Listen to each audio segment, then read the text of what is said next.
Hola, ¿cómo están todos ustedes? Soy Nacho López en compañía de don José Gil. El doctor Alarcón, yo lo vi saludar ahora. Nacho mandó temas primero que cualquier otro. Bueno. Algo le pasó. Está saludando. Algo le pasó. Doña María Andrea, doña Andrea y don Duber, ¿cómo están? Excelente, Nacho. Súper bien. Señor Arley, ¿usted va bien? Muy bien, Nacho. Me gracias gusta a el Dios. Arley. A mí también, a mí me Señora gusta. Rey. Ay, no me Nacho, a mí también me gusta, pero ya me Rey. conocen como Duber y ya cambié Bueno. la marca, ya es muy No, bien. no, ya lo conocen como Duan, Uber, Sí, ya. Over. Over. Hay noticia acerca de el cannabis, la famosa industria del cannabis, que todo el mundo pensó pues que se iba a hacer como el oro verde. El oro verde, hay veces lo confunden porque muchas veces dicen que el oro verde, hay oro azul, hay oro negro, hay oro amarillo, entonces usted lo va encontrando, ¿sí o no? Entonces el oro negro es el petróleo, el oro amarillo pues es el petróleo, el oro amarillo azul es es el coltrán, el oro verde se llegó a decir que era el aguacate, ¿sí o no? La Esmeralda. Bueno, pero le dicen el aguacate pues porque realmente pues, muchos países lo pueden producir. Pero resulta, Andrea Sierra, que parece ser que ese negocio no despegó.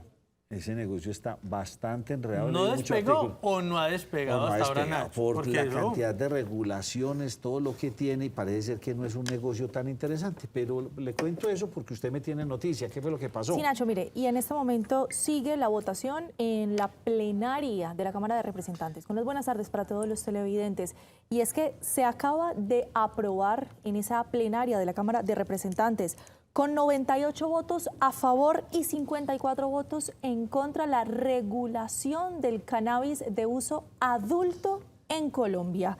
Y con eso lo que se va a lograr y lo que se está deliberando en este instante, cuando son las 5 de la tarde, 3 minutos, se está deliberando la modificación del artículo 49 de la Constitución Política de Colombia. Este es el sexto debate que logra pasar esa propuesta que está liderando el representante de la Cámara, Juan Carlos Lozada, junto a otros congresistas, en la que quieren llegar a esa regulación. Y Nacho, le doy algunos datos.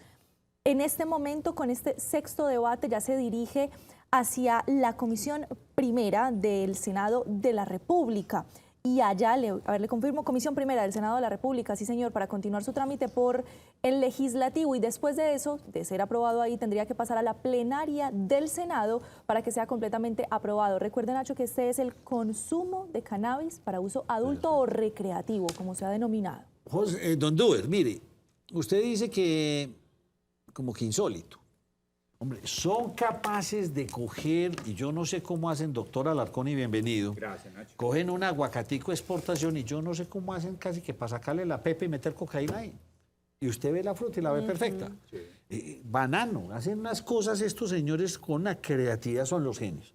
Pero ahora esa que usted me trae, no, esa sí también, pues ya sí es el colmo. Es que Nacho es increíble. No, es increíble. Increíble. Increíble. Que ahora los Pero no narcotraficantes entiendo cómo. estén enviando cocaína al exterior a través de muestras de sangre. Y ya van a ver las fotografías porque resulta pues que esta fue la nueva modalidad que quedó al descubierto por parte de la policía antinarcóticos, Nacho, mire, y fue gracias a una canina que logró detectar una caja que iban mediante encomienda, sacan la caja y pues allí lo que logran ver las autoridades es unas bolsas de muestras de sangre, inclusive estaban marcadas allí como pues, elementos biológicos. Cuando logran hacer la prueba, porque les pareció demasiado sospechoso, se enteran, se dan cuenta que realmente es cocaína, tiene otra mezcla, no es sangre, y que dio positivo precisamente. Eran 1.629 gramos de clorhidrato de cocaína mezclados ahí con esa muestra biológica que iban a ir para Ámsterdam. De acuerdo a lo que indican las autoridades, pues de haber llegado este cargamento allí a Ámsterdam, hubiera tenido en el mercado un valor cercano a los 424 millones de pesos. Duber, Nacho, eso fue aquí en el aeropuerto José María Córdoba. cuénteme. Esos creativos. Creatividad paisa, mal hecha. No, sorprendente. A la inversa. Pero ¿cómo? Yo tengo una inquietud. ¿Cómo? O sea, ¿cómo O sea, eso iban? no era sangre. Realmente era otro producto mezclado con la coca. Era rojo, y le pero hicieron estaba pasar como marcado sangre. ¿Y como cómo se biológico. separa después? Perdónenme, pero no conozco el proceso. Claramente no es mi todo. industria. No, no, La lo cocaína deben poner la a mandan calentar líquida, al la final. mandan ¿usted no ve alerta aeropuerto? Tiene que Pero ir el yo- programa, en en alerta los- aeropuerto en los llegan que yo he visto las señoras llevan en polvo, con ¿no? tarros de botellas de líquido, hasta pues. en vino. La otra vez llegó uno a España con unas botellas de vino y todo eso era lleno de cocaína. No Pero- es mi pero- industria, Pero no no es es tan difícil. no vea, es mi industria, Vea, claramente. sabe el tema, La no es tan leche la difícil. pulverizan, entonces... No van a pulverizar la cocaína, no la van a volver líquida. Wow. Oiga, apareció. Apareció. Usted que estaba todo angustiado con eso, me dijo que la señora quería salir a quien nos cogió la noche. Y le Cuente qué hicimos pasó. una nota, Nacho, a este ciudadano sueco, hindú, Iraní. perdón, sueco-iraní, que recordemos estaba desaparecido desde el 13 de abril, cuando supuestamente Ipiales había viajado a la ciudad de Medellín. Supuestamente no, había viajado a la ciudad de Medellín, y desde ese momento la mamá y la familia perdió todo contacto con él. Se encontró el pasaporte de esta persona abandonado en un andén en el barrio El Poblado, y eso fue lo que más alertó a la familia, que no pudo tener contacto con él. La mamá viajó hasta la ciudad y estuvo buscando a este muchacho por cielo y tierra. Nacho, Levantó todos los unas, postes de la cielo, ciudad. mar y tierra. Cielo, sí, literal. Está bien, sí. Porque en la Bueno, playa Bueno, también y había entonces, afiches. ¿y dónde estaba? Nacho, aquí en lo Medellín. encontraron en el Poblado. Las autoridades, pues la fiscalía y la policía intensificaron la búsqueda y lo encontraron de acuerdo a lo que dice el alcalde Daniel Quintero en su cuenta de Pero Twitter. en buen estado de salud, Está en buen estado de con salud. escopolamina Pero, o nada. No pero se ¿por qué sabe estaba con- perdido? Pues, ¿por qué No no, quería no le volvió a hablarlo con la aparecer mamá, a la ¿o qué? familia? No, pero él estaba confundido, desorientado fue la Sí, palabra. No Estaba se sabe si le desorientado. habían suministrado escopolamina o cualquier otro producto, o él había consumido cualquier otro producto y desapareció 15 días. Pero lo que sí es claro es que Lo que sí pasa es que tenía- 15 días, no, 20, 25 perdón, días. 25 días, sí, señor. Bueno, señores. Entonces, escopolamina, no sé, ya tendrán que ser las autoridades. Bueno, por fortuna, está Escopolamina, bien. 25 días. No está Recuerden que hoy vivo. tenemos al doctor Javier Darío Toro, el gerente de Hidroituango, con el que vamos a hablar profundamente de este tema. Lo que sí es grave es que el equipo de mis amigos, no sé cuáles amigos, se quedó sin técnico. Pues diría yo del doctor Fernando Cifuentes, el Medellín. Nacho, sí. Se quedó sin técnico y lo que más llama la atención son los nombres que van a reemplazar al señor David González, Sebastián Botero y Francisco Nájera. Francisco Nájera, un exatlético nacional, pero que hacían parte, obviamente, digamos, de la nueva indumentaria de entrenadores del Deportivo Independiente Medellín. Nos preguntan por el interno, ¿por qué no Roberto Carlos, que es uno de los ídolos, que conoce el proceso de David González y que pudo haberse hecho cargo del equipo? Un pequeño detalle. El señor Sebastián Botero tiene licencia pro internacional y Medellín todavía tiene 3 partidos en la Copa Libertadores de América. Y para eso tiene que ser alguien que tenga esa licencia y Sebastián Botero la tiene. Pero Nacho, lo que más llama la atención es que el Deportivo Independiente Medellín está vivo en la liga profesional y le faltan 3 partidos contra los 3 coleros del fútbol profesional. Se Contra podía dos meter. coleros y el séptimo del torneo. Ah, bueno, y el séptimo, sí, Pero también. ganables. Sí, ganables, partidos Todos. ganables. En Copa Libertadores, hombre, los tiene difícil. Viene un partido contra Metropolitanos, puede aspirar a Copa Sudamericana tranquilamente. Y los partidos bravos contra los capos, el Nacional de Uruguay y el Internacional. No jugó una mala Copa Libertadores, cometió errores puntuales y por esos errores Medellín no fue el líder de su grupo. Sin embargo, la decisión de la Junta Directiva fue, señor David González, muchísimas gracias. De un paso al costado y no continúa siendo el técnico del Deportivo Independiente Medellín, a pesar de que en menos de un año metió al equipo a la fase de grupos de la Copa Libertadores, volvió a ganar un clásico después de 4 años y aparte de eso lo metió en una final. Sí, le cobran los fracasos, pero si vamos a la matemática, tuvo más aciertos que fracasos en muy corto tiempo el técnico del Deportivo Independiente Medellín, ex técnico ya, Nacho. José, y si me permite, Nacho, fracasos. En este campeonato no ha fracasado porque no está eliminado. No está eliminado. Ni del torneo, ni de la Copa Ni de la Copa Libertadores, Libertadores. y con mucha posibilidad, si no sigue en Copa, de seguir en Copa Sudamericana. Bueno, en fin. Y 3 Malas millones de decisiones. Más dólares, Nacho. efímeros. 3 millones de dólares le dio en Copa Libertadores al Medellín. ¿En cuánto cree usted? No, primero va a preguntar, ¿Messi para dónde va? El Al-Hilal. Al-Hilal. ¿Entendió, Nacho, para Sí, dónde entendió. va Messi? Para Arabia, no me queda Arabia duda. Saudita es el equipo rival del Al Rayyan, Ah, bueno. que va a ser el clásico de Arabia Saudita, Ahí es Nacho. donde ellos se coronan como millonarios, que les deben pagar unas fortunas. Y de ahí cumple 3 o 4 añitos, ya más viejito, y se lo Se llevan retira. para China. Y en China la saca del no estadio. creo que vaya para China, Nacho. No, lo hemos visto. Oiga, ¿cuánto cree usted que pudo haber sido el valor de un remate de una camiseta de Lionel Messi? ¿Allá? ¿En Arabia? No, o en- no, no. Ah, del Paris Saint-Germain. En el mundo. Ah, en O el sea, de mundo. toda su historia deportiva. Puede O sea, haber- remate. el valor más alto en un remate de una camiseta de Lionel Messi. Sí, no, por ahí que... 5 millones de dólares. No, ese yo no lo- le da para tanto. no, jamás en la vida. No, dólares, no, pero Pues, $1.000 pues, dólares. Nacho, Mira, Nacho, de una 1.000 a camiseta 1.000 de Lionel Messi. La camiseta con la que quedó campeón del Mundial Pero de es que Fútbol. remate, Con la- no, con la cam- Camiseta que él la sudó, que no la lavaron y él se la dio a alguien, muy especial.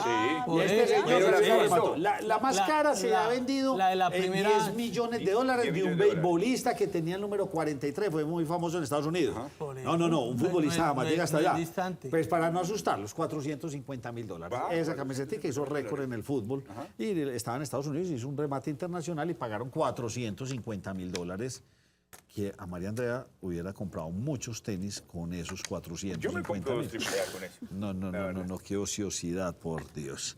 Ay, María. Nacho, Óigame, sí. 14 heridos, ¿dónde Duber? Sí, Nacho, mire, 14 heridos que dejó un accidente que se presentó hoy en pleno centro de la ciudad de Medellín, bueno, es el centro, uno de los barrios del centro.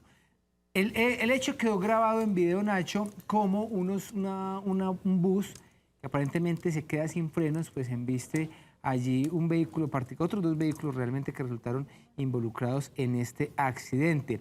Hay que anotar que 8 de los 14 heridos pues fueron llevados a un centro asistencial, los otros fueron atendidos en el mismo lugar.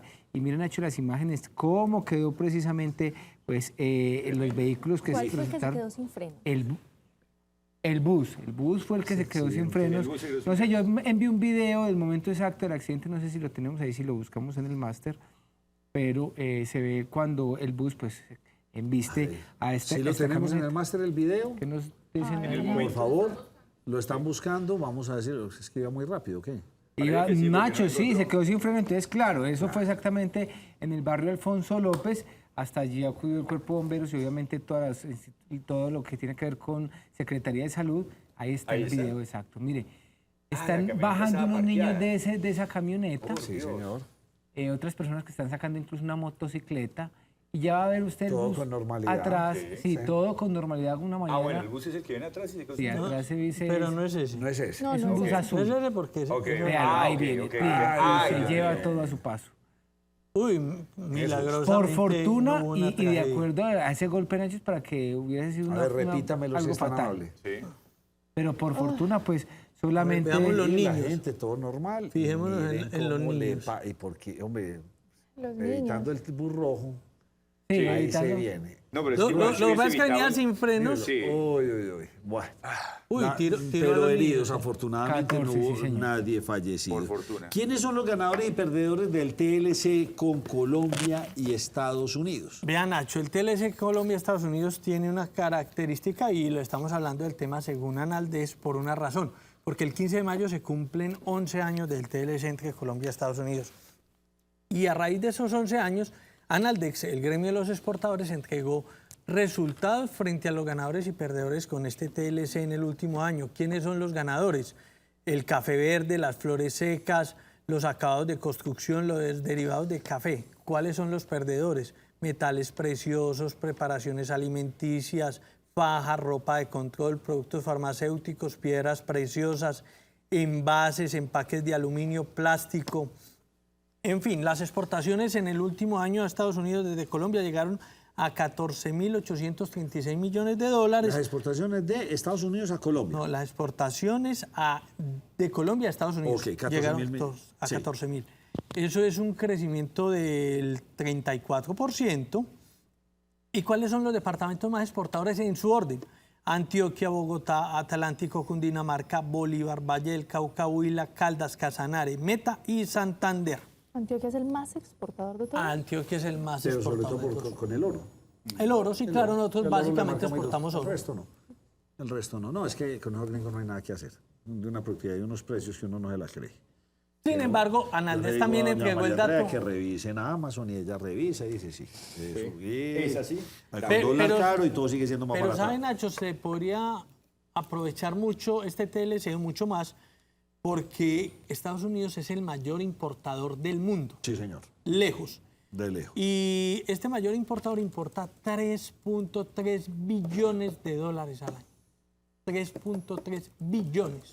Ay, ay, ay. Óigame, ¿cómo vamos con las flores en Corea del Sur? ¿Y en qué las mandan? ¿En avión o qué? Sí, claro, Nacho. La Sí, flor porque hay ese que mandarla- viajecito sí, es un porque viajecito de 15 días. Tardaría mínimo, mucho. en un barco, pues. Y le no hay cuento- puertos allá en Buenaventura, pues eso es un semipuerto. Sí, eso es porque allá en Corea del Sur sí debe haberlos todos, Nacho. Sí. Sí, Nacho, mire, han crecido bastante las exportaciones de flores colombianas a Corea del Sur, básicamente por 3 razones: calidad, color y duración de las flores. Wow. ¿Qué es lo que más estamos exportando? Rosas, hortensias, follajes. Y vale la pena notar que Colombia es el mayor exportador de flores en ese mercado, superando a unos que lo lideraban, que eran Vietnam, China y Países Bajos. Y también hay, pues debe liderar Cundinamarca. Cundinamarca tiene mucha... Este es un dato de ProColombia, no tengo la verdad discriminación por Bogotá, departamento, sí. pero usted sabe que en flores es Cundinamarca bastante y un pequeño porcentaje. Antioquia representativo, prácticamente el resto del país no cuenta. ¿Qué dice Bancolombia de la crisis en la venta de vivienda? Nacho, manifiestan que la venta de vivienda en el primer trimestre del año ha caído un 57%, la venta de vivienda nueva. Cifra preocupante, lo manifestó el banco. Y de esta caída en la venta de vivienda hay que anotar que, por ejemplo, en el mes de marzo cayó más de un 60%. De ese 60%, 5.800 viviendas son BIS y 3.300 no son BIS. En el mes de marzo se vendieron 9.129 viviendas. Y dice ese dato, ¿cuánto Vi- ha sido el incremento del metro cuadrado? Porque es que ahora a usted le hablan que construir un metro cuadrado con los precios del hierro, el cemento, etcétera, etcétera, etcétera, ya 2, 3 millones de pesos metro cuadrado. Entonces esto me imagino que incrementó. Hablan del promedio del metro cuadrado. El informe no lo tiene Nacho porque usted sabe que eso depende mucho del sector, de la zona, de la ciudad. Sí, pero el hierro y todos los materiales de construcción no, han disparado. eso sí, pero vuelvo y le digo, eso tiene muchas variables para ustedes determinar el precio del metro cuadrado. Vale la pena notar que dentro de la venta de viviendas el 31% es Bogotá, el 13% es Antioquia, el 12% es Valle. En otras palabras, esas 3 ciudades son el 56% de la venta de viviendas en el país. Vea usted. Usted que estaba hablando de los Pero- cigarrillos electrónicos. Sí, señor. Entre Bogotá y Medellín, ¿cuánto es el porcentaje de consumo? No, ni idea. El 92% de lo que importan a Colombia en esos vaporizadores entre Antioquia y Medellín y Bogotá. Pero es- 41% entre 92%. 92%. Antioquia y Bogotá. Y el otro 8, Nacho, El ¿qué resto, pasa? el resto del del país. ¿Sabe país. cuál es el tercero? El eje cafetero. Me impactó mucho ese dato. El eje cafetero, pues, está increíble. Pero Nacho, es curioso porque eso es muy modas, porque vuelvo y le digo un dato que le entregaba en días pasados. En materia económica, generalmente Bogotá, Cundinamarca, el departamento de Antioquia, para casi todo representan el 55%. Sí. 50, Este país se mueve por estos 55%. dos. Y se Y en el viene caso- proyecto de ley para regular Sí, el sí, uso yo le estoy del dando el vapeador. dato de No, cuánto. y yo le doy el dato político. Bueno, señores, usted me da el dato político. ¿Qué pasó con Alex Flores? ¿Cómo le parece que le tocó salir a rectificar algo que había trinado por allá en sus épocas de concejal de Medellín, cuando había aseverado que el expresidente Álvaro Uribe Vélez no solo tendría conexiones con los paramilitares, sino que además habría auspiciado a ese grupo delincuencial? Le tocó salir a retractarse de lo dicho. En esa carta que tuvo que presentar, abro comillas, Alex Flores decía: no me consta ni tengo pruebas de que el señor expresidente Álvaro Uribe Vélez sea cómplice, autor ni determinador de los delitos de concierto para delinquir, agravado, narcotráfico, homicidio en persona protegida, en concurso homogéneo, etcétera. ¿Qué Redactada fue lo por que el abogado. Sí, claramente. ¿Qué fue lo que había dicho Alex Flores en su cuenta personal de Twitter? Uribe auspició más de 10.000 ejecuciones extrajudiciales en Colombia. Entendible que promueva plantones en Colombia el día de mayor número de contagios en toda la pandemia. Me da la Nacho. impresión de que pasó por la universidad tirando piedra, por eso es que no le querían dar el No, título. eso lo dijo Pero- él. pero- No, porque, pero es que él es abogado, Nacho, y él sabe que una acusación de esas... Pero Nacho, ¿sabe? Es muy delicado y pasa Claro. frecuentemente.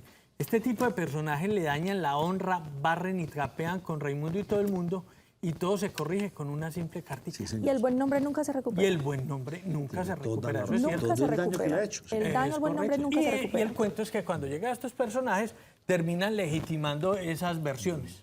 Porque, es que eso lo Pero dice tal, lo todo dice se cual. soluciona con una cartica. Con una cartica ya, solucionado, entre comillas, el daño. Entre comillas. Pero ahora está sobre. Bueno, María Andrea, sigamos con la nota política. Doña Aura Marlene Arcila, ¿qué le pasó? Bueno, el contexto es el siguiente. Nacho Aura Marlene Arcila es concejal del distrito de Medellín por el Partido Liberal. Lo que sucedió con ella fue que desde el año 2021, desde el año 2021, ella fue elegida en el año 2020, pero en el año 2021 su curul fue demandada porque advertían algunos ciudadanos que ella habría incursionado en una inhabilidad. Esto con objeto que ella en ese momento, cuando fue elegida en el año 2019, es la hermana de uno de los que era funcionario administrativo en el Instituto de Desarrollo de Antioquia, IDEA. Esta situación, pues varios ciudadanos consideraron que había una inhabilidad y que por lo tanto no podría ocupar la curul. En el año 2021 el Tribunal Administrativo de Antioquia le dio la razón a los ciudadanos, pero la señora Arcila apeló. Hoy el Consejo de Estado, en una segunda instancia, pues confirmó que ella sí perdía la curul en el Consejo de Medellín.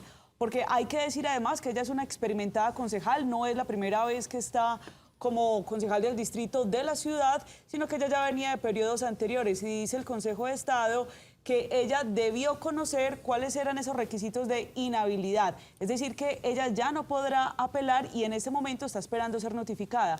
¿Cuáles son los pasos? Mire, los magistrados del Consejo de Estado deben firmar la providencia. Esta providencia le llega al secretario del Consejo de Medellín. Posteriormente, el Consejo de Medellín le notifica a la señora Aura Marlene Arcila. Ella deberá dejar la curul y deberá subir entonces uno de los que había aspirado en el año 2019 por el Partido Liberal. ¿Y sabe quién es? Carlos Mario Mejía, el exsecretario de Movilidad, quien renunció en el año 2022 para adherirse a la campaña de, en ese momento, Gustavo Petro. Hay que ver si él, pues, aceptaría esa curul. Pero ha sido concejal en el pasado. Así es. No alcanzó a llegar al Consejo En las elecciones del 2019, él quedó de tercero.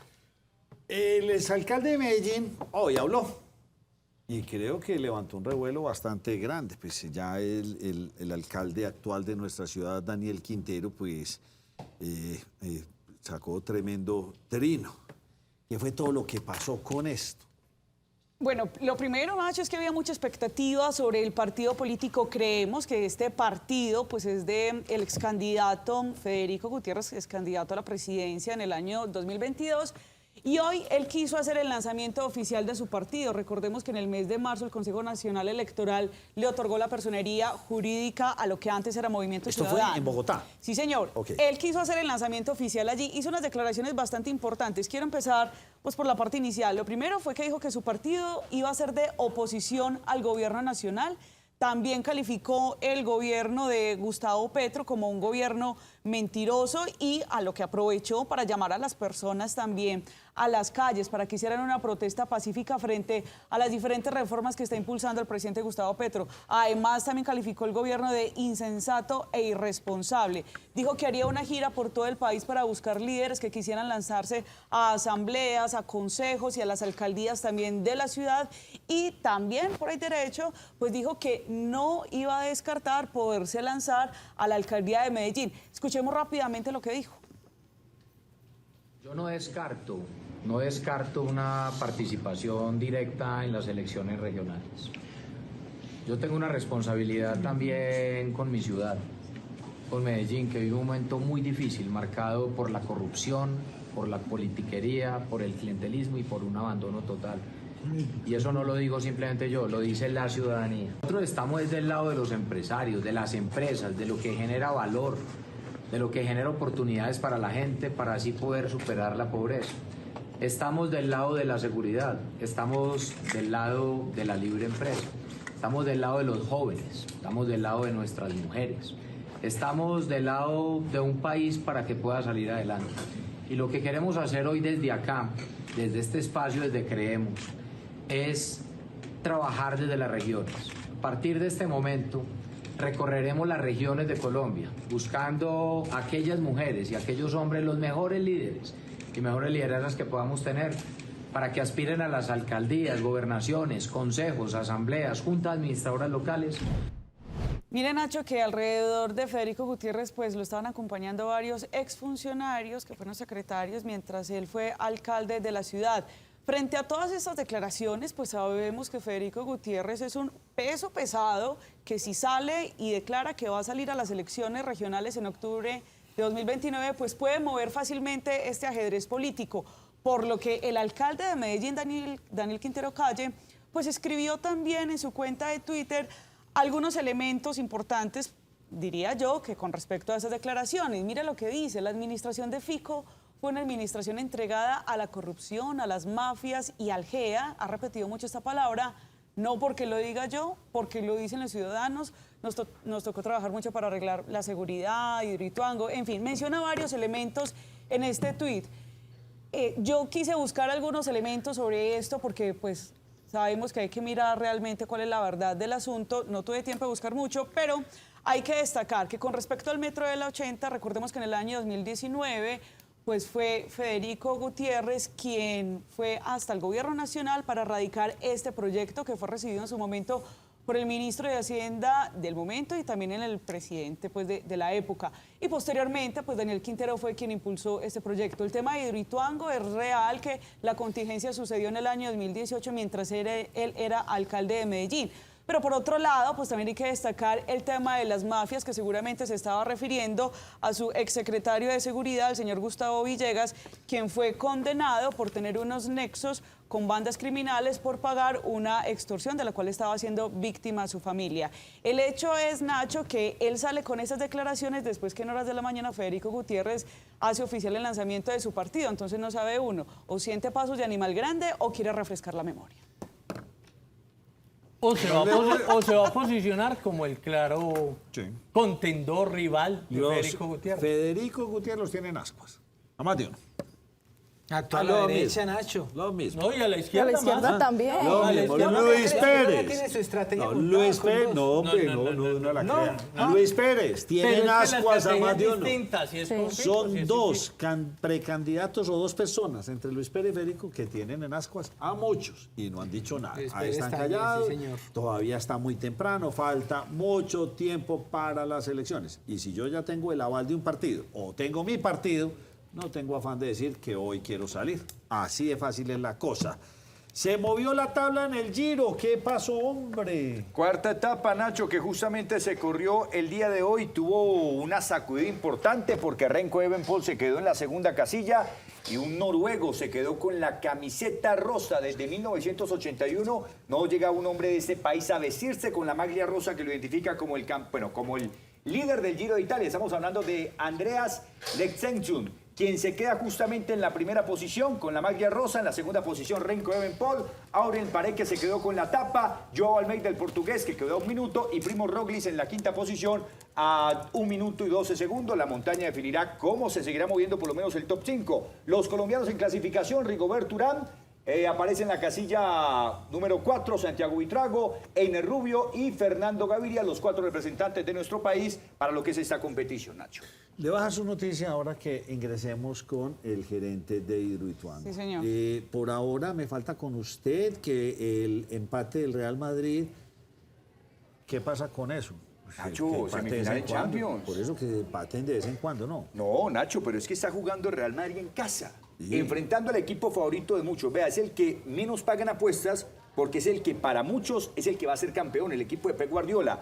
Hoy el Real Madrid, Ancelotti volvió a dar una buena cátedra de fútbol, entregó la pelota, pero cubrió las zonas, empezó ganando con un golazo de Vinicius Junior, pero desafortunadamente para los hinchas del Real Madrid, el equipo del señor Pep Guardiola encontró el empate a través de un remate fuerte también de Kevin De Bruyne, dejando las cosas parejas para la próxima semana. Partido que se va a llevar a cabo obviamente en la casa del Manchester City y definirá el paso a la gran final. Recordemos que en Champions la otra semifinal la cubre el Inter de Milán frente al AC Milán el día de mañana a las 2 de la tarde y comenzará la ruta para definir uno de los primeros finalistas de la Champions League para esta temporada. Muy bien, vamos con nuestro columnista José Manuel Restrepo y ya volvemos.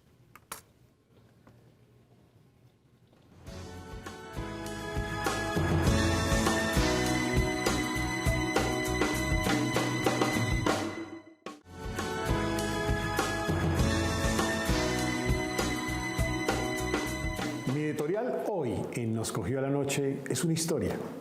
Es la historia que sucedió hace muchos años en una nación muy próspera, donde había un gobernante con sus asesores y con sus ciudadanos. Una nación que vivía momentos de incertidumbre, de la urgencia de cambios, de posiciones distintas, de grandes oportunidades que tenía esa nación. Cuenta la historia, cuenta la leyenda, que dos asesores se le acercaron al gobernante. El primer asesor le decía: gobernante, no se deje arrinconar. Usted fue elegido por la gran mayoría de votos en la historia de esa nación. Usted también lo eligieron unas mayorías para hacer unos cambios, para hacer una agenda de transformación en la nación, una gran transformación social. Usted también puede ir más allá de los actores políticos, incluso de la dirigencia política, ir más allá de los partidos políticos de su nación. Usted además está reconstruyendo una nación y usted tiene la razón, siempre tiene la razón. Y al final le decía de nuevo: gobernante, no se deje arrinconar. Apareció un segundo asesor y este segundo asesor le decía en esa historia: usted fue elegido para lograr una transformación en esta nación, logrando sobre todo una gran unidad nacional. Usted, además, tiene la enorme oportunidad de lograr mayores niveles de consenso alrededor de esa unidad. Fue elegido evidentemente por una mayoría, pero por una mayoría exigua, y tiene que gobernar para todos. Usted además tiene un liderazgo reconocido, un liderazgo social reconocido, especialmente en las zonas más marginadas de la nación, por su apuesta de paz, por su apuesta social. Usted puede ser recordado siempre por un liderazgo que trascendió, un liderazgo que fue capaz de construir en la diferencia, con inteligencia. Usted además ha sentado al diferente con esa capacidad de inteligencia. Gobernante, no se deje arrinconar. Esto dijo, entre otras, ese asesor. Y después le dijo algo más. Le dijo: gobernante, usted además tiene la decisión de dejarse o no dejarse arrinconar. No es una decisión de otro, es una decisión suya. Pero si usted sigue al primer asesor, se quedará muy cómodo, pero muy cómodo en el rincón o muy cómodo en el balcón. Y sufrirá, y no logrará ni la mitad de lo que ha prometido. Busque siempre ser recordado por un liderazgo que sea capaz de construir en el distinto, un liderazgo que inyecte optimismo, un liderazgo que trascienda. Así gobierne usted con su guardia pretoriana más fuerte, sepa siempre que hay que sumar al distinto. También este es un momento de inflexión, es un momento donde se necesita una gran dosis de grandeza, en donde usted verdaderamente se comprometa con la vida, y ese compromiso con la vida supone construcción con el diferente. También es importante decirle que, gobernante, usted gobierna para todos. Es una decisión suya, pero también la institucionalidad estará allí para ayudarle en ese propósito. Llegó el momento de sumar, no de restar, y mucho menos de dividir. La Lotería de Medellín. Los juegos con los que raspas y ganas de una. Cómpralos ya desde 2.000 pesos. 1 de cada 3 tiquetes está premiado con Raspa y Listo de la Lotería de Medellín. Cambia tu suerte al instante. Bueno, para nosotros es un placer tener al doctor Javier Darío Toro, gerente de Hidroituango. Por fin lo logramos tener aquí en la mesa, en la primera mesa de opinión de Antioquia. Gerente, ¿cómo me le va, hombre? Pues muy bien, afortunadamente, y muy contento de estar aquí en este programa tan importante. Háblenos, ¿usted quién es? ¿Usted qué estudió? ¿Usted quién es? Bueno, a ver, ya mi larga tradición, porque no, los años pues no llegan solos. Yo soy administrador de empresas, de AFIT, tengo una especialización en finanzas y he trabajado al principio de mi carrera, de mi profesión, mucho en el sector privado. Estuve en diferentes entidades, ¿se acuerdan de Ascensores Andino? Sí. Estuve allá en la gerencia administrativa y financiera, después estuve en SAM, ¿cierto? Nuestra aerolínea tan queridísima, como vicepresidente financiero. Y luego me fui para Bogotá a trabajar en el Invías, a manejar el proyecto de concesiones viales nacionales, ¿cierto? En su primera etapa, esa primera generación de concesiones fue en la que estuve... ¿Con Andrés Uriel? No, antes. Antes de Andrés Uriel. Fue la primera, sí. ¿cierto? En una época muy interesante, muy bonita, y además el primer esquema de concesiones que se hizo en el país. Luego del INVIA salió para convertirse en todo un instituto, que hoy es la ANI, que es la Agencia Nacional de Infraestructura, la que maneja todos los proyectos pues, de esa naturaleza, de tipo concesión. Y he tenido también experiencia en el sector de construcción de vías, en la Gobernación de Antioquia. Estuve manejando todo el proyecto de proyectos especiales y concesiones de la Gobernación. Fui gerente de la fábrica de licores de Antioquia 2 veces, ¿cierto? En el gobierno del doctor Guillermo Gaviria y en el del doctor Aníbal Gaviria también. Fui secretario de Infraestructura Física del municipio de Medellín durante 2 años, gerente de Metroplus también durante 2 años y ahora gerente de la Sociedad Hidroituango, propietaria del proyecto hidroeléctrico Ituango. ¿Hace cuánto es gerente? Desde enero del 2020. Ah, bueno, ya lleva sus días. Conoce usted muy bien el proyecto. Sí, bastante bien. Muy bien. ¿Qué se hace desde la gerencia de la Sociedad Hidroituango frente a lo que hoy se está haciendo del proyecto? O sea, ¿eso está completamente tercerizado a EPM? ¿Ustedes qué incidencia tienen? Mira, esa es una pregunta muy interesante porque es válido, ¿cierto?, que la opinión pública conozca qué hace cada uno de nosotros.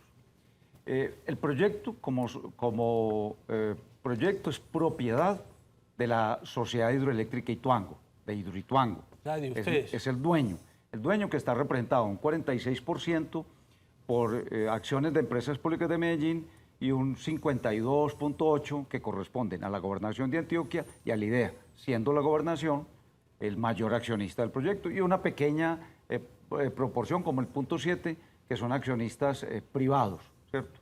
Por eso una empresa de economía mixta. En el año 2011 se le entrega el proyecto a empresas públicas de Medellín en un contrato que se denomina BOOMT. Eso significa que el contratista, que es Empresas Públicas de Medellín, tiene la responsabilidad de financiar, construir, operar, mantener, ¿cierto? Y por supuesto devolver al cabo de los 50 años que tiene el proyecto en sus manos. La responsabilidad de la Sociedad Hidroituango es fundamentalmente de verificación y seguimiento del proyecto. Lo que hace es que verifica en qué estado está, no hace ni control previo, ni hace coadministración, ni hace interventoría, ni nada por el estilo, hace una verificación y seguimiento. Entonces verifica cómo va el proyecto, envía mensajes, hace alertas tempranas, ¿cierto? Y busca el arreglo y la conciliación con empresas públicas y en caso de que no se pueda, los demanda, ¿cierto? Y busca a través de la parte judicial la recuperación o la incorporación de los derechos que tiene la sociedad en el proyecto. Entonces, digamos que, en resumen, EPM como contratista hace todo lo que tiene que ver con el proyecto. Financia, construye, opera, mantiene, ¿cierto? Y nosotros supervisamos y vigilamos que efectivamente se haga lo que se tiene que hacer. Pero ustedes no toman decisiones en el proyecto. No, Hidroituango no puede tomar decisiones. En el contrato específicamente le está prohibido coadministrar. Nosotros le podemos hacer recomendaciones, le enviamos comunicaciones, pero EPM tiene, digamos, la autonomía y la posibilidad de hacer lo que considere conveniente, lo que sea necesario. Si lo hace bien, excelente. Si lo hace mal, paga con sus propios recursos, ¿cierto? Y tiene que asumir las responsabilidades de los riesgos que asume por las decisiones que toma. Entonces, usted como ingeniero, ¿cuál es su función? ¿Usted va continuamente a la obra? ¿Usted está mirando qué está pasando? ¿Cuál es su función ahí? Yo soy administrador de empresas, sí, ¿cierto?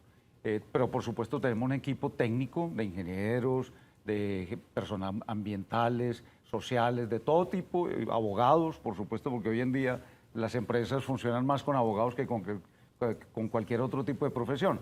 Nosotros lo que hacemos es verificación técnica, financiera y legal. Es decir, verificamos que desde el punto de vista técnico las obras se estén dando, se estén ejecutando, enviamos todos nuestros equipos, vamos nosotros, contratamos gente especializada que va a la obra y revisa en forma pormenorizada cómo avanza el proyecto y presentamos los informes y las conclusiones pertinentes. Desde el punto de vista financiero estamos revisando todas las cifras del proyecto, desde las inversiones, el gerenciamiento, bueno, todas y cada una de las actividades que se desarrollan, la parte financiera en general, todo se le hace una revisión exhaustiva, no solo es de la sociedad, sino de los contratistas que tenemos. Y desde lo legal, pues estamos haciendo la revisión, que cada una de las decisiones que tome Empresas Públicas de Medellín sean las decisiones adecuadas, que correspondan con la ley, ¿cierto? Que se ejecuten como deben ser y que efectivamente representen, ¿cierto?, las acciones que debe tomar en el curso del proceso. Es decir, nosotros hacemos verificación y seguimiento del proyecto. Gerente, para hacer esa verificación, entonces es necesario que el contratista, en este caso que es EPM, el encargado de la construcción, pues esté en constante comunicación con ustedes, retroalimentando cómo va esa agenda de cumplimiento de hitos. Pues en teoría es así, ¿cierto? Es decir, Empresas Públicas de Medellín como contratista nos debe estar informando de cada uno de los pasos que ejecuta, de las acciones que toma, de las decisiones y el análisis de las actividades que debe realizar. Y ellos toman sus decisiones basados en su propio conocimiento, en su experticia y, por supuesto, en la técnica que manejan con todos los asesores que tienen. Nos deben contar, ¿cierto?, sobre cada uno de los pasos que da. Desafortunadamente, digamos, la relación no es la mejor. En los que es términos de información, no es la ideal. Nosotros quisiéramos que fuese la mejor del mundo porque mientras más cercana sea la relación y mejor, por supuesto, es preferible para el desarrollo del producto y del proyecto y de todo lo que se tiene que hacer dentro del mismo. Pero digamos que después de la contingencia, las relaciones no han sido las mejores. Yo creo que para mucha gente no es desconocido. En la administración anterior, departamental, ¿cierto?, hubo un conflicto muy severo, tanto que el señor gobernador Luis Pérez en su momento escribió 2 libros hablando acerca del proyecto, acusando a empresas públicas. Bueno, yo creo que esa es una historia bien conocida. Nosotros en este caso hemos tratado que la relación sea más armónica, que podamos dialogar, que podamos conversar, pero todos tenemos diferencias muy sensibles y tenemos diferencias que por supuesto nos han llevado a que tengamos que demandar a Empresas Públicas de Medellín en 2 oportunidades. Hoy tenemos 2 tribunales de arbitramiento que se unieron en uno solo por acumulación y tenemos un tribunal que estamos esperando que falle hacia finales de este año. Entonces vamos a tener seguramente un laudo arbitral que dirima todos esos conflictos y esas diferencias que tenemos en cuanto a la ejecución del proyecto y a los incumplimientos que se han dado en el mismo. ¿Quién es su jefe gerente, el IDEA o el gobernador? Pues los jefes son realmente la junta directiva, ¿cierto? Muy bien. Obviamente, cuando hablamos de accionistas, el accionista mayoritario es la gobernación, Sí. con el IDEA, tienen el 52.8%. Pero a quien hay que obedecerles, por supuesto, a la junta directiva y a la Asamblea General de Accionistas, o entendiendo que tiene unos accionistas 2 grupos muy importantes, por un lado, Empresas Públicas de Medellín y por el otro, la gobernación. O sea, ¿Usted que lo que tenía...? usted- qué pena, adelante, Nacho. sí. Qué pena como para concluir el tema. O sea, que lo que usted mencionaba, que en teoría se debería hacer, en la práctica no lo hacen Empresas Públicas con ustedes. Digamos que tenemos un buen vínculo, hay una buena relación y hay un volumen de información muy importante que está disponible permanentemente para todos los usos que tiene la sociedad. Pero lo que tiene que ver con decisiones, con acciones que toma Empresas Públicas de Medellín, son autónomos y ellos ni nos consultan y en muchas ocasiones no nos cuentan, nos enteramos pues por los medios de comunicación. Pero digamos que esa es la forma en que ellos han optado por hacer las cosas y para nosotros simplemente lo que hacemos es el seguimiento y la verificación, es más lo que escribimos con mucha frecuencia, les decimos qué cosas nos parecen bien, sobre todo qué cosas no nos parecen, ¿cierto? Donde no hay aceptación de las decisiones que ellos toman. En muchas ocasiones enviamos alertas tempranas diciéndoles efectivamente que se van a presentar problemas, por ejemplo, con el tema de los contratistas de obras principales, les dijimos en 6, 7 o más oportunidades que no estábamos de acuerdo con el cambio de los contratistas, que nos parecía una decisión que no era adecuada y por supuesto que cuando eso sucede, pues simplemente lo que estamos viendo hoy, por supuesto, tenemos una obra que no tiene contratista de obras principales y eso representa un atraso para el proyecto y por supuesto costos y riesgos en la operación del mismo. Yo quisiera que esta entrevista la miráramos más hacia el futuro que todo ese análisis del pasado. Hoy ocurrió una buena noticia. ¿Cuál fue? Nacho, hoy el vicepresidente de generación de proyectos de generación de energía EPM, el señor William Giraldo, indicó que se logró instalar el rotor de la turbina número 3. Esto, por supuesto, es un hito bastante importante porque con la instalación de este rotor pues ya pueden continuar con el ensamble de otra parte de esta turbina. Incluso decía el vicepresidente que con esto pues ya se logra entonces un avance del 83% en la turbina número 3 y la turbina número 4 está sobre el 60%. En forma general, el proyecto de Hidroituango alcanza un avance del 91%, pero el gerente creo que nos puede ampliar un poco más sobre Sí, esto. usted en una charla que tuvimos en días recientes me hablaba de los mamparos o mamparas, ¿sí? Usted me decía que esta 3 y 4 está como dependiendo para que esto arranque ahora en noviembre, una pieza muy especial que hay que mandar a hacer para los Países Bajos o no sé a dónde. ¿Cómo va esta situación y vamos a llegar a noviembre? Así es, Nacho. El proyecto, digamos que ya tiene la unidad 1 y 2 funcionando, ¿cierto? Está funcionando desde diciembre 1 del año pasado, funcionan muy bien, no tienen mayor dificultad, generan en forma casi que permanente, excepto por mantenimiento y cosas de ese estilo.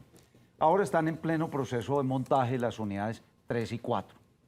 Esas unidades van, dentro de lo que tiene que ver con las actividades principales, van en el montaje y la instalación de los equipos de generación y de lo que son las turbinas y los generadores, va muy bien, como lo estaban diciendo hace un momento, pues hay un instante muy importante, un hito claro, ¿cierto?, que es la incorporación del rotor dentro del generador.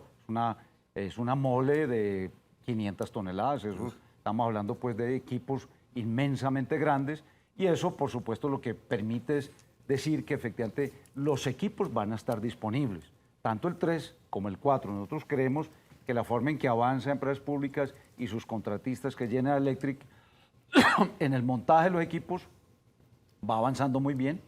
Donde, digamos, puede haber alguna duda es en lo que tiene que ver con las conducciones. Las conducciones que traen el agua desde la represa hasta las turbinas también avanzan muy bien, pero tienen un pequeño problema. Y es que cuando se sucedió la contingencia, las tuvieron que poner unos tapones de concreto, inicialmente de 5,50 metros. Eso estamos hablando de unas captaciones que tienen 6,5 metros de diámetro, ¿cierto?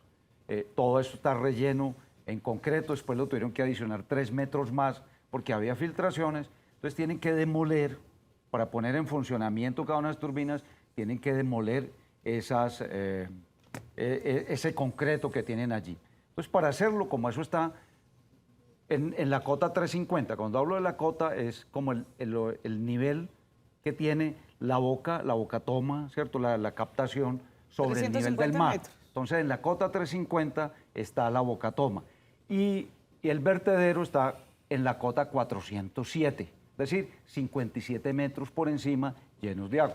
Entonces, obviamente, para poder hacer ese trabajo de demoler y extraer el concreto, tiene que ponerle un tapón en la captación, que es el elemento que están construyendo, que se denomina mampara, ¿cierto?, que están construyendo en Croacia, y se espera, de acuerdo con el cronograma entregado por Empresas Públicas de Medellín, que en junio de este año tengamos las dos mamparas, la de la 3 y de la 4, en julio de la unidad 2. Esa presión es para que la mampara es para que la presión no impida el trabajo. Para que tapone la entrada posible de agua, exactamente, para impedir que la presión del agua penetre la zona y poder hacer la demolición. Imagínese usted haciendo una demolición. Hay que quitar todo elemento. Y ahí hay que hacer, que usted también me hablaba hay una fracturada de lo que se ha hablado, o eso ya quedó solucionado. Yo aquí iba armando como otra película, estos se emocionaron aquí diciendo, uy, esa es la noticia. No, ya toda esa fracturación ya está inyectada de cemento, ya todo lo que teníamos por ese lado, o todavía falta en las 5, 6, 7 y 8 hacer eso. Bueno, ya digamos que ese es otro tema importante del proyecto. Las primeras 4 unidades, como les mencionaba, la 1 y la 2 funcionando, la 3 y la 4, esperamos que si no sucede nada extraordinario, en noviembre 30 estén funcionando esas 2 unidades. Es decir, tendríamos las 3 y la 4. Entonces tendríamos para fin de año 4 unidades, el 50% del proyecto funcionando. Es muy bueno, 1.200 megavatios. Estaría dentro de las 4 centrales hidroeléctricas solo con el 50% más grandes del país, ¿cierto? Porque eso es un número de kilovatios muy grande para las necesidades que tiene el país. Pero las unidades 5 a 8, que es la etapa 2, donde están el otro 50%, esa zona todavía tiene muchas dificultades. Tiene un sector de roca que se movió a raíz precisamente de la contingencia, una zona muy grande, y hay que hacerle inyecciones de cemento para que se aglutine todo ese material que hay ahí. Ese era un trabajo que venía haciendo el contratista de obras principales, Al salir el contratista y no tener contratista de obras, por supuesto esa obra está paralizada, no hay quien la continúe, hay que esperar a que se tenga nuevo contratista para que terminen esa actividad que es rellenar esos socavones con cemento, con coladas de cemento, para lograr que efectivamente eso no genere ningún conflicto. Y habrá que revisar las conducciones 5, 6, 7 y 8 para ver en qué estado están. Se estima que las 5 y las 6, se estima, porque todavía no han ingresado allá, están en buen estado, porque esas nunca se utilizaron para que pasara el agua del río Cauca. Las 7 y la 8, que sí se le abrieron las compuertas y se permitió el paso del agua, esas tienen problemas y seguramente tienen daños importantes, pero hasta que no se haga la verificación no se sabe exactamente de qué magnitud es el problema. ¿Y qué se sabe? La roca aguanta, usted manifiesta que se movió, aguanta que se haya parado el proceso de inyección para contenerla. O sea, está parado desde hace 6 meses, no sé cuántos meses. ¿Qué se sabe de la estabilidad de la roca? Pues digamos lo que han dicho los asesores es que el trabajo que está haciendo allá es el adecuado, el de inyectar cemento para consolidar y para aglutinar toda esa masa. Por supuesto eso hay que terminarlo. Hoy en día no pasa nada porque no está pasando el agua por allá, es decir, tendría que ser pues un evento extraordinario, ¿cierto? Que no lo vemos factible, ¿cierto? Pero mientras que no esté circulando agua no hay ningún problema, ¿cierto? Gerente, los contratistas que yo ya le hacía la pregunta aquí a María Andrea, ¿cuántas personas llegaron a trabajar en Hidroituango y en la actualidad cuántas personas están laborando allá? Sí, este es un proyecto que tiene muchísima gente. Allá llegaron a estar trabajando en un momento determinado 8.000, 8.500 personas. Hoy están trabajando alrededor de 3.600 personas, es decir, un poco menos de la mitad, ¿cierto? Cuando salió el anterior contratista de obras principales el año pasado, estaban alrededor de los 7.500 personas trabajando en el proyecto. Ahora hay 3.600, de los cuales es muy importante también comentar, ¿cierto?, que el 37% es de la gente de los municipios de la zona cercanos, ¿cierto?, y que tienen que ver con el proyecto. Y otro 38% de gente del resto del departamento de Antioquia. Es decir, el 75% de la gente que trabaja en el proyecto es del departamento de Antioquia. ¿Y quién los tiene contratados? Porque ya no existe el consorcio. No, pero hay muchos contratistas. Es que, acuerde que allá, en la obra propiamente está Char Camargo, ¿cierto?, que es el que está haciendo los concretos. Está ATV, que es una firma italiana, pero la gente que hace la labor en buena medida, excepto algunos ingenieros, son todos nacionales. ¿Ellos qué hacen, esa empresa italiana? ATV hace una cosa que llaman los blindajes para las conducciones, que denominan virolas, ¿cierto? Y son unos tubos de 6,5 metros que se meten en las conducciones para blindar que la conducción, que hoy es en roca, ¿cierto? O por ejemplo la 1 y la 2 que tenía esa masa que se perdió, que le faltaba, que la rellenaron con cemento, ¿cierto? Entonces hicieron los huecos de las conducciones y les metieron las virolas para hacerle todo lo que tiene que ver con el blindaje, para que cuando pase el agua no tenga ningún tipo de problema. Los otros contratistas, General Electric, que es el que está montando los equipos, ¿cierto? Hay otros contratistas, Draga Cauca, que está sacando materiales del río Cauca, que se fue allá por tema de la contingencia. Y hay una gran cantidad de personas que trabajan en el proyecto en la parte ambiental, en la parte social, ¿cierto? En el cuidado de... Tenemos un embalse que tiene 78 kilómetros de largo, ¿cierto?, que hay que cuidar, que hay que vigilar, hay que sacar materiales del río, el buchón que crece en las aguas del río, la madera que llega por el río, la basura, ¿cierto? Pues hay trampas para basura, entonces se sacan cantidades muy grandes de plástico y de cosas que vienen por el río. Todo ese material hay que extraerlo, ¿cierto?, separarlo, clasificarlo y hacer lo que corresponda con ello. Entonces hay una gran cantidad de personas que trabajan en el proyecto. Pero están trabajando en 3 y 4 y nada de 5, 6, 7, 8. No, Eso 5, está quieto. 6, 7, Eso es 8. lo que salió a licitación. Cero, ahí no hay gente. No hay María nada. Andrea, su pregunta. Sí, gerente Javier Derío, usted mencionaba hace un rato que pues desde su visión gerencial y desde la sociedad de Hidroituango pues habían hecho una recomendación precisamente a EPM con el cambio de contratistas. ¿A qué se debía esa recomendación? Y si podemos profundizar, ¿qué recomendaron ustedes? Bueno, digamos que el cambio de contratistas es un tema que hemos analizado con mucha profundidad y que lo han analizado diferentes firmas, ¿cierto? Poiri, por ejemplo, que fue un contratista que contrató a Empresas Públicas de Medellín por una instrucción de la ANLA. Una de las cosas que le dijo a Empresas Públicas de Medellín es: no cambie los contratistas, por muchas razones, que también han sido los argumentos de la sociedad.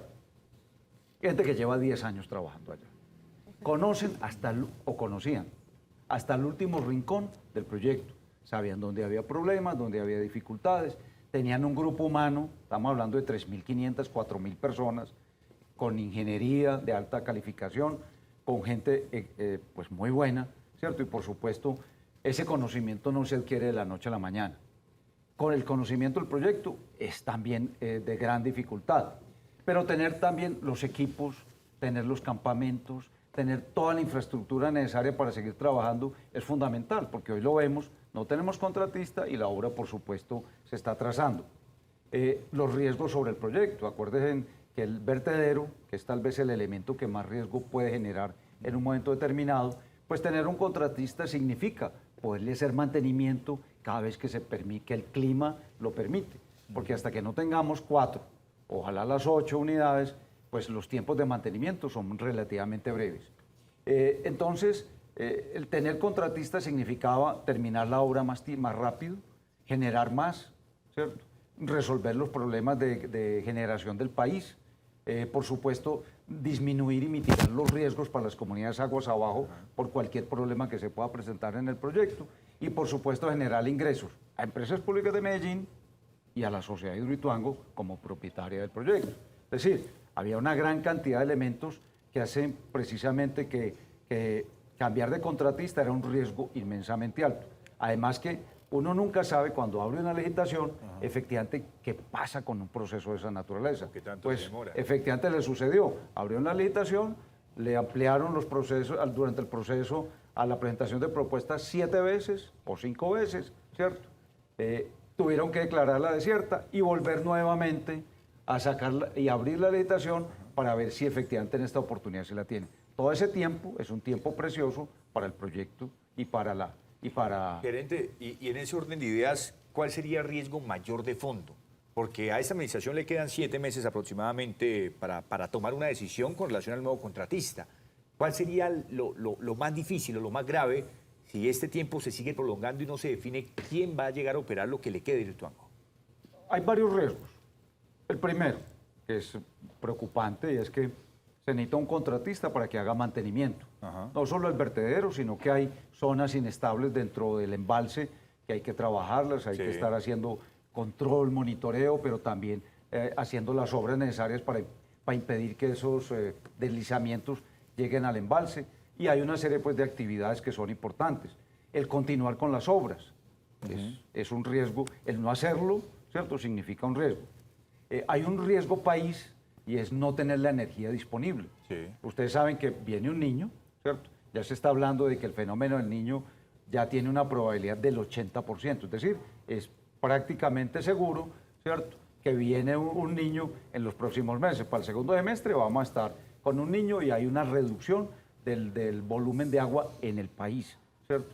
Eso quiere decir que las centrales hidroeléctricas y los equipos de generación van a estar cada vez más comprometidos en la medida que disminuye el agua. Entonces hay un riesgo en la generación de energía eléctrica para el país.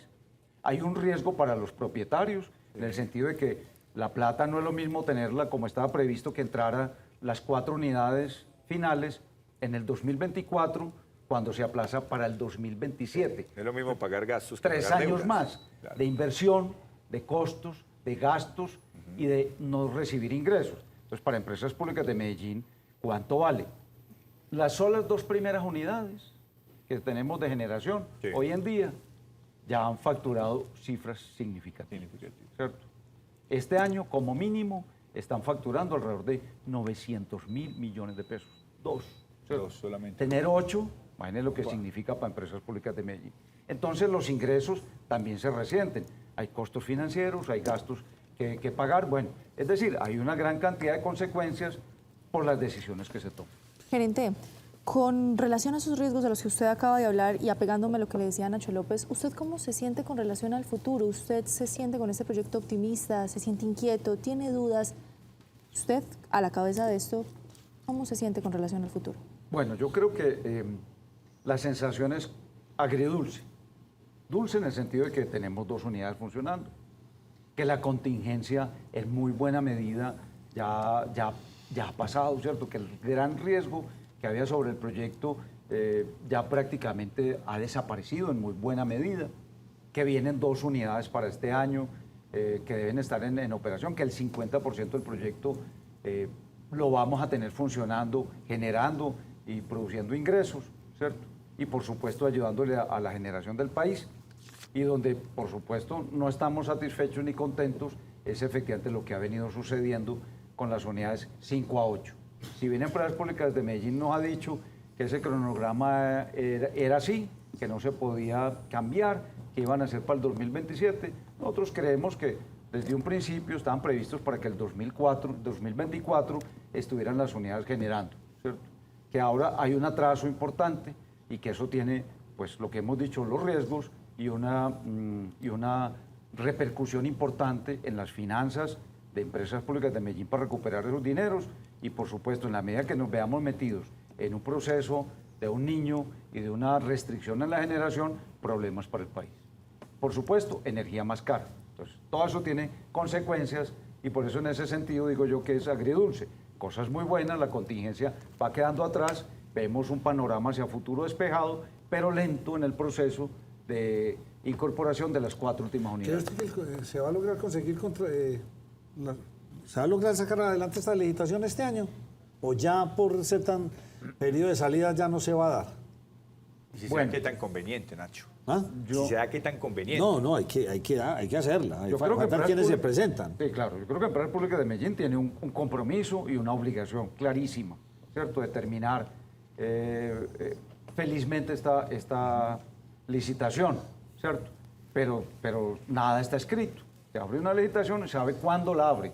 No sabe cuándo la cierra, ni si la va a poder adjudicar. Eso sucede. O sea, que probablemente esta administración no le toca adjudicar ese proyecto. Yo creo que sí. Yo esperaría que sí. Uno esperaría que sí. la adjudicaran, ¿cierto? Y que pudieran contratar el contratista de obras principales, que lo dejaran Sí. listo para que iniciara obra, ojalá a final del año, o si no a ¿Y principios del si próximo. ese contrato se da, cuánto tiempo duraría ese contrato, gerente? Entiendo que son hasta el 2027, para Hasta el poder 2027, terminar ok. precisamente la etapa 2 del proyecto. Gerente, Javier, ¿cómo vamos con los costos de este proyecto? Por supuesto, desde lo que sucedió en el año 2018 hubo varios cambios, se ha venido, digamos, reestructurando varias situaciones para que se pueda cumplir la agenda. Desde la gerencia, ¿ustedes qué información tienen? ¿Cómo va? Bueno, digamos que los costos del proyecto pues no son un secreto, que han venido creciendo con unas cifras muy importantes. Tal vez hace unos 2 o 3 meses el gerente llevó al Consejo de Medellín el último presupuesto, que era algo así como 19.3 billones de pesos. Vamos bordeando los 20 ya. Eso, bordeando los 20, Sí. cuando el presupuesto original estaba del orden de 12 billones de pesos, ¿cierto? Por supuesto hay que tener en cuenta que de las compañías de seguros recibieron 4.3 billones, ¿cierto? Pero el proyecto definitivamente, a raíz de la contingencia fundamentalmente, la sola contingencia hoy le ha costado a Empresas Públicas de Medellín más de 5.5 billones de pesos, ¿cierto? El mayor Incluidos en esos 19.3 billones. incluido en los 19 billones. La sola contingencia le ha costado a Empresas Públicas de Medellín 5.5 billones hoy, ¿cierto? Y le faltan 3 años largos para poder culminar las obras. Entonces, ahí hay unas cifras significativas. La inversión de Empresas Públicas de Medellín a marzo de este año estaba bordeando los 14.7 billones de pesos. Ya, inversión física realizada, ¿cierto? En dinero, en el proyecto. Y le quedan faltando todavía unos 4.7, 5 billones de pesos para terminar la obra. Es decir, Esto va a llegar a 25. ¿Ah? A 25 billones. 20 billones de pesos. Va a cerrar ahí. Eso se espera.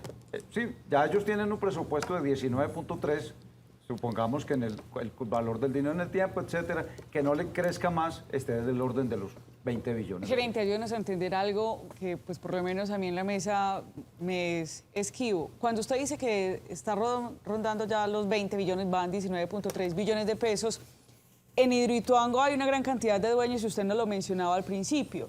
Está entonces la idea con casi con el 51% y la gobernación de Antioquia, vienen empresas públicas, bueno, otras centrales más pequeñas. Estos costos, cada uno de esos socios saca plata y listo, tenga más, ¿o de dónde está saliendo todo esto? Los recursos. Los socios... ¿Cómo funciona el tema de los socios para todos estos Los sobrecostos? socios no aportan dinero, ¿cierto? Porque el contrato de OMT, en forma específica, obliga al contratista, que es Empresas Públicas de Medellín, a financiar el 100% del proyecto. Okay. Las inversiones que hizo la gobernación en su principio, porque el proyecto empezó en el 2008, pues hubo inversiones en el 2008, 2009 y el 10, parte del 11, que eran los dueños originales. Le hicieron las inversiones porque el proyecto inició antes de que lo tuviera Empresas Públicas de Medellín. Pero luego de que se firma el contrato, el contratista es el obligado a financiar la totalidad del proyecto. Aquí hay, digamos, una gran diferencia, por eso, digamos, dentro de lo que tiene que ver con la demanda o con las demandas que tiene la sociedad Hidroituango en contra de Empresas Públicas de Medellín, es precisamente cómo la relación entre ambas entidades se da. Porque para nosotros, como propietarios, ¿cierto? La responsabilidad del proceso no está en cabeza de Hidroituango. Y si no está en cabeza de la sociedad, mal haría en tener que velar, ¿cierto?, por una inversión adicional del proyecto tan grande. Pues nosotros simplemente en nuestras demandas lo que hemos solicitado es precisamente que el proyecto continúe bajo la óptica de la inversión como si no hubiera sucedido nada, donde todos los costos son por cuenta del contratista, ¿cierto?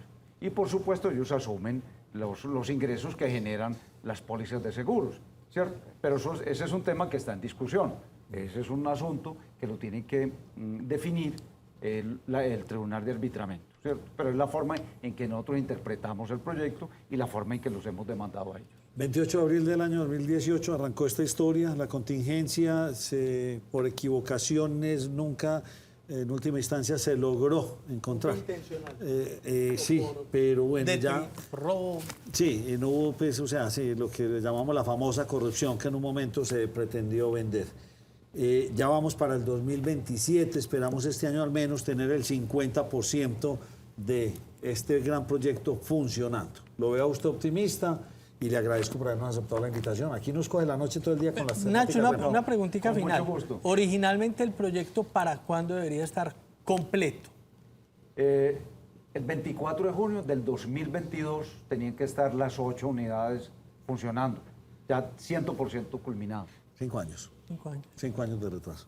Gerente, muchas gracias. No, con muchísimo gusto, me encanta haber estado acá. Ustedes no se me vayan, les tenemos una noticia bastante interesante que nos trae por allí doña Eliana y podemos participar. Usted no la va a sentar aquí porque... No. Ya volvemos con ustedes a la primera mesa de opinión de Antioquia.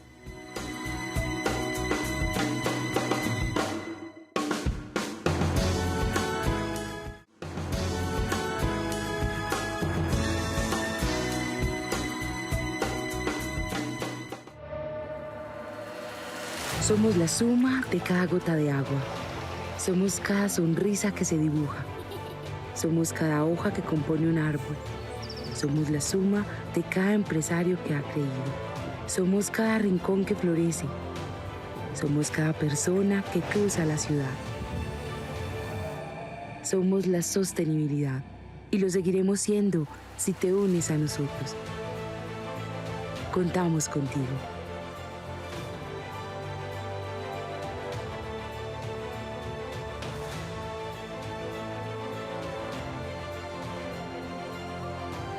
Área Metropolitana del Valle de Aburrá. Futuro sostenible. Esta sección es patrocinada por el Raspa y Listo de la Lotería de Medellín. Lotería de Medellín. Tema bastante interesante. Don José, ayúdeme a presentar. John Eder Molano Mendoza es el vicepresidente nacional de... La Cámara Junior Internacional. John, ¿cómo me le va? Hola, ¿qué tal, Nacho? Y a toda la mesa de esta primera mesa de opinión de Antioquia. Muy contentos de parte de JCI Colombia estar acompañando a la JCI Antioquia en este proceso de exaltación de los 10 jóvenes sobresalientes de Antioquia. Entonces aquí tenemos a don Santiago, que ya es quien representa a Antioquia. Así, exactamente. Muy bien. Muy buenas tardes. Realmente muy contentos de poder exaltar a esa juventud de Antioquia con tanto talento. Entonces, ¿En qué En aras. consiste me tienen ustedes como con la intriga, ¿sí o no? Curioso. ¿En qué Así consiste esto? Digamos que es una exaltación a 10 jóvenes sobresalientes de todo el departamento que destacan en sus ámbitos, en sus áreas. El joven que se encuentra en un taller, en un laboratorio, que hace investigación.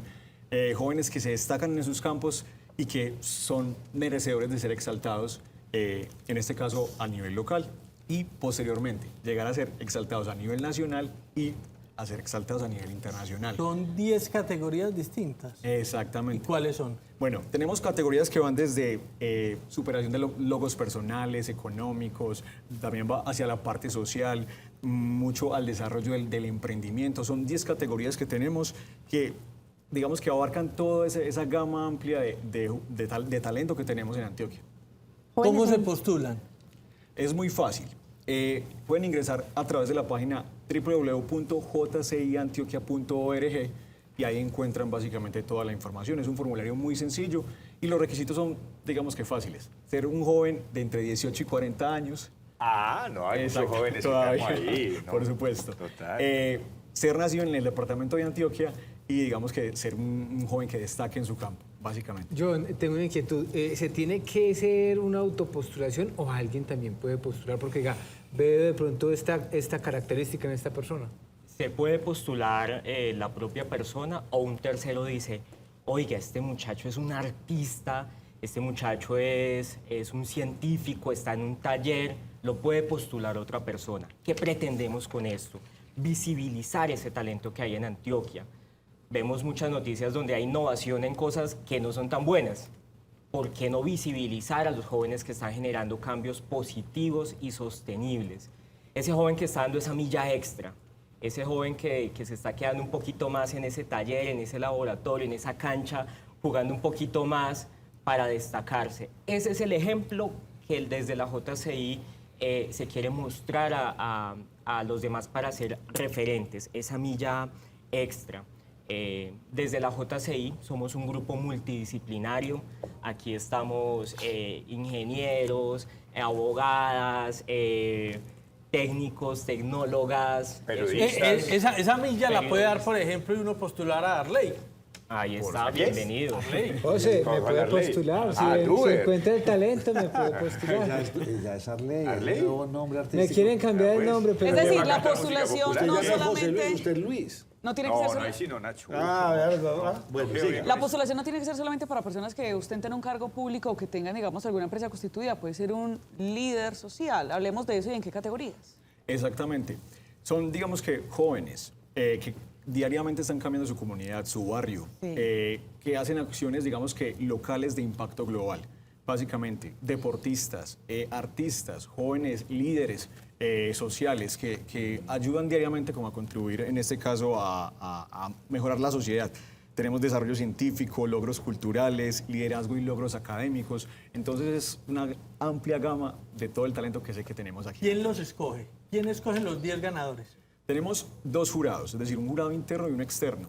El jurado interno, digamos que son miembros de la organización y el jurado externo está constituido por, digamos que, miembros de asociaciones gremiales, empresariales, que también han participado digamos que han hecho algo destacable por contribuir a la sociedad. ¿Cuántos llevan esos premios y qué joven han destacado en el pasado que uno diga, véalo ahora, no se quedó en joven talento, cámara? Así es, bueno, este año llegamos a la versión número 47 de la exaltación, del proceso de exaltación. Y digamos que hay casos puntuales. Nuestra Mariana Pajón ha sido también destacada como joven sobresaliente, campeona de BMX. También tenemos a Jairo, el inventor del dron antiminas, por ejemplo. Digamos que tenemos una amplia gama, no solamente en el ámbito deportivo, sino también en otros tipos de ámbitos. Musical también. Pero esto es un reconocimiento en dinero, en especie, pues, ¿en qué consiste?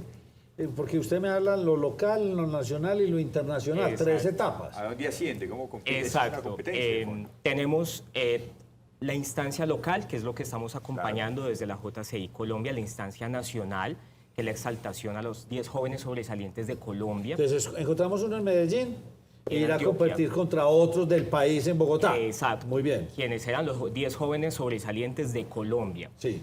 Pero acá viene algo muy interesante. La JCI tiene presencia en 110 países, 5.500 comunidades. Tenemos el ejemplo de Manuel Elkin Patarroyo. Cuando él tuvo su gran triunfo científico médico, él fue exaltado en lo local, en lo nacional y a nivel mundial. Un ejemplo más reciente, Giovanna Badamón, con toda su actividad carcelaria. Exacto. Ella fue exaltada a nivel nacional y luego ganó la exaltación a nivel mundial. ¿Qué gana un joven? Pues tener esa plataforma, ser visible a nivel mundial de todas esas acciones positivas que está haciendo.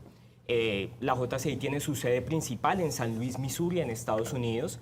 Inició actividades en el año 1915. O sea, lleva más de 100 años, en Colombia más de 60 años.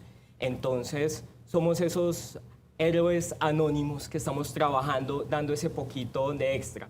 Es el reconocimiento público. Exacto. John, ¿cómo llega un joven a convertirse en vicepresidente de la JCI Colombia?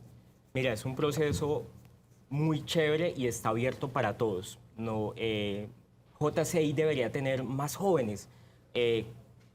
Cuestiónense ustedes cuántas pandillas hay versus cuántas organizaciones de jóvenes líderes para generar cambios positivos hay. Los jóvenes se quieren asociar, los jóvenes quieren liderar. ¿Cómo se llega? Siendo juicioso, dando esa milla extra, quedándose un poquito más, estudiando. Y eso que uno ha aprendido, eso que uno ha tenido la posibilidad de compartir, de conocer a nivel internacional, traerlo al ámbito local y convertirlo en acciones de impacto sostenible. ¿Cuándo es este evento? Bueno, inicialmente está programado para el mes de septiembre.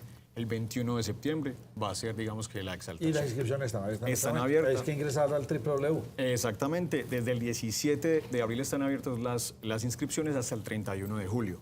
www.jciantioquia.org. Y ya, y ahí se van ingresando y esos jóvenes talentos los vamos a promocionar. Y ustedes pues seleccionan cuáles y ahí ya empiezan un camino bien interesante. Muchas gracias por habernos acompañado. A ustedes por la invitación. Señores, una breve pausa y ya volvemos con otro contenido aquí en Nos Cogió la Noche.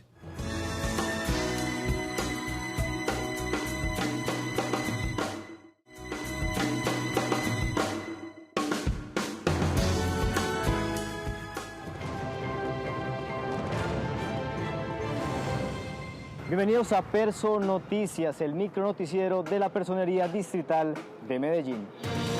Según un informe del Observatorio de Turismo, el hurto a turistas extranjeros en Medellín incrementó en el primer trimestre. Estamos hablando que en el 2022, en ese trimestre, se interpusieron alrededor de 30 denuncias, mientras que en este trimestre del 2023 se presentaron alrededor de 230. Además, hay una gran preocupación por la cantidad de muertes violentas de extranjeros que se registran en la ciudad. Y lo que va del 2023, la cifra que nos entrega Medicina Legal es de 6 muertes violentas. El Personero Distrital de Medellín participó de la primera sesión ordinaria del Comité de Justicia Transicional, donde tratamos distintos temas, entre esos la generación de beneficios para esta población en vivienda, salud, educación. Hasta aquí Perso Noticias, el micronoticiero de la Personería Distrital de Medellín.